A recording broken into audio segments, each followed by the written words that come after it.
Hi, I'm Joe Granatelli, and today we're going to talk about model number 50201, our new expansion tank and coolant reservoir for all ATS, CTS, and 6th Gen Camaros.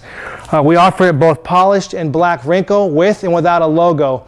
You will see here that we have a custom color. We're doing that specifically for our car. If you call us factory direct, we will offer it as an option, but through all of our supporting dealers, polished and black wrinkle, with and without logo, will be the option. What makes our tank so unique is that it mimics the factory tank perfectly. And what I mean by that is that it's actually two tanks built into one. The top is a surge tank, but the bottom is a coolant reservoir. And we actually have both built into it with all the internal baffling. So when we go into more detail, perhaps I'll be able to show you the stock tank and we can talk about that. But why don't you follow along as we do the installation right now.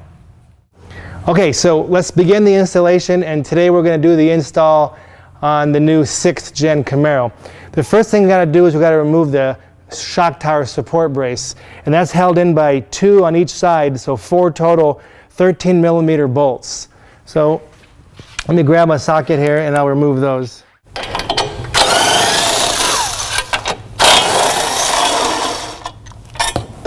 And if you're wondering, we did pre-loosen the bolts just to make it easier for the installation. So we're going to remove the shock tower brace.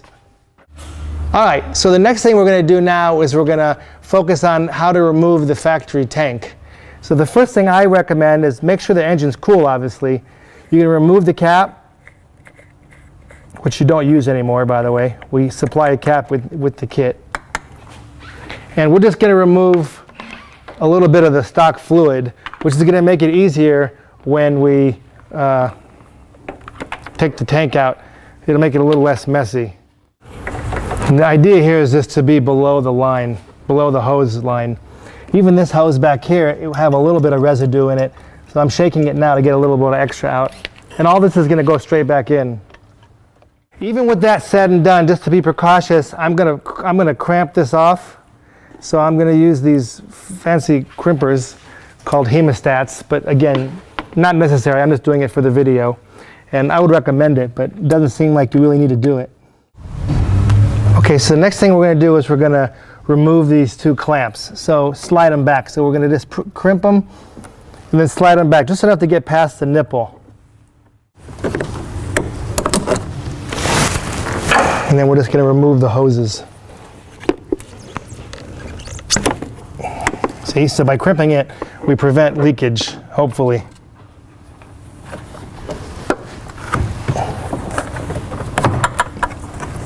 So there's a little bit of fluid coming out of this one on the back end, so you might want to use a towel, but not much to speak of. The next thing we're going to do is we're just going to remove this 10mm nut. And that's really all that's holding this thing in.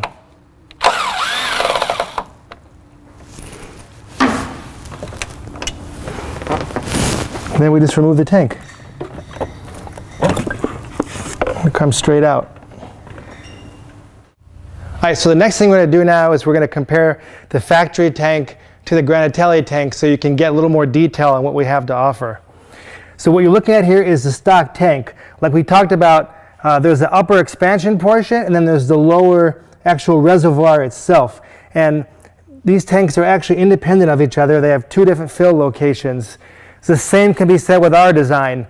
So if you look at all this internal baffling and hoses and all these sidewalls, all that is actually built internal to our tank.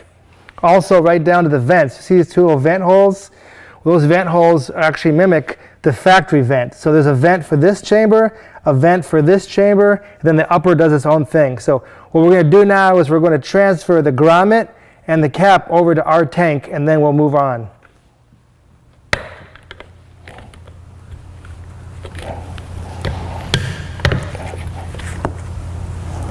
And then this one here is a little tricky.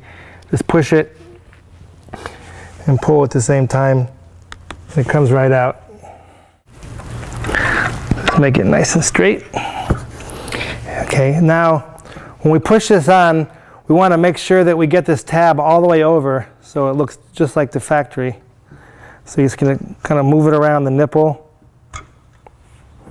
And then you can leave it there, or we actually give you a step so that you can push over the next step as well.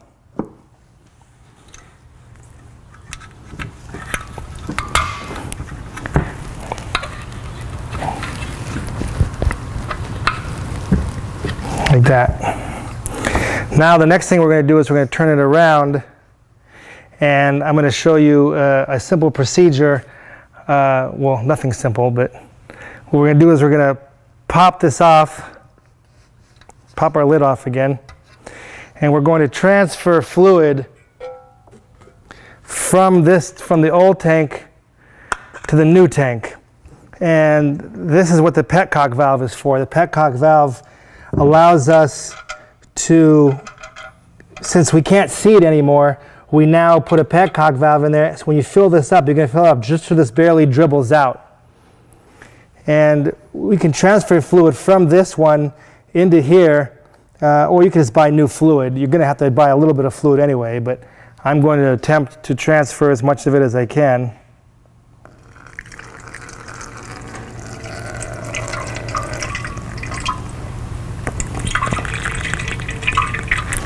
So I cocked it the wrong way, so it's coming out the vent hole, but factually, if you have it a little bit more this way, it won't drain.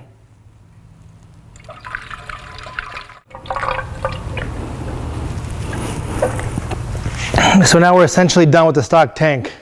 And then we're just going to keep filling this up until we get a little bit of dribble out of here.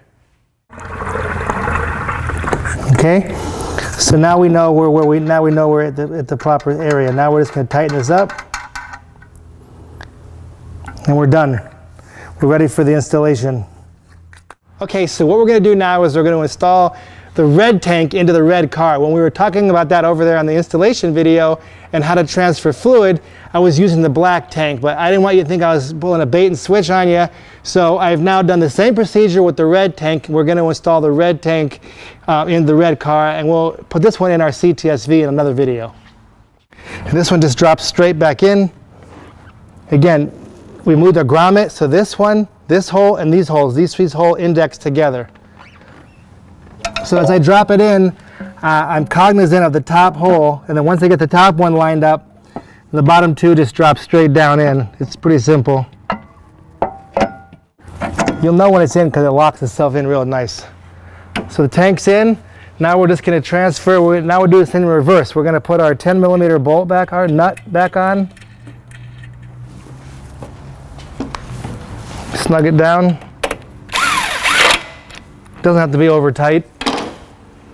And then we're going to put our hoses back on. Front hose and the rear hose. And then take our pliers and we'll just put the clamps back.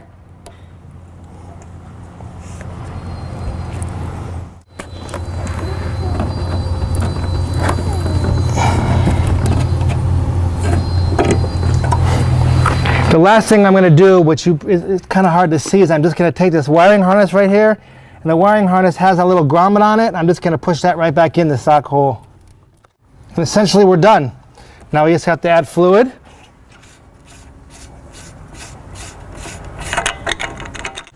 Now in this case, again, we're going to visualize this, and we're going to go up about halfway. We're going to go right to the middle of this.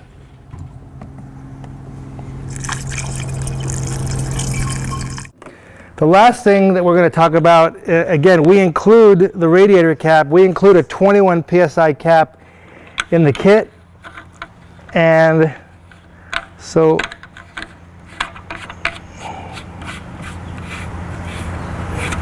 I'm going to put the cap on snug, and you'll see how it lines up. So you want to make it snug, and it's possible that when you tighten it up, that the cap might be off a little bit. I mean, we're going to try to make adjustments for that.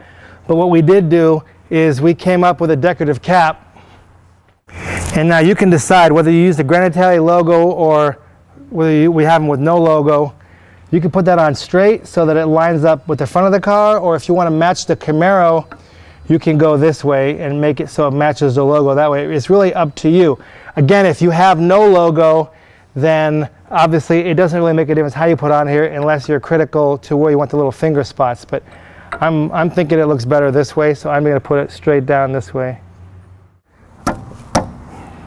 And we're done. So we hope you enjoyed the installation, and we hope it was informative. And thank you very much. And of course we need to put the shock tower brace in.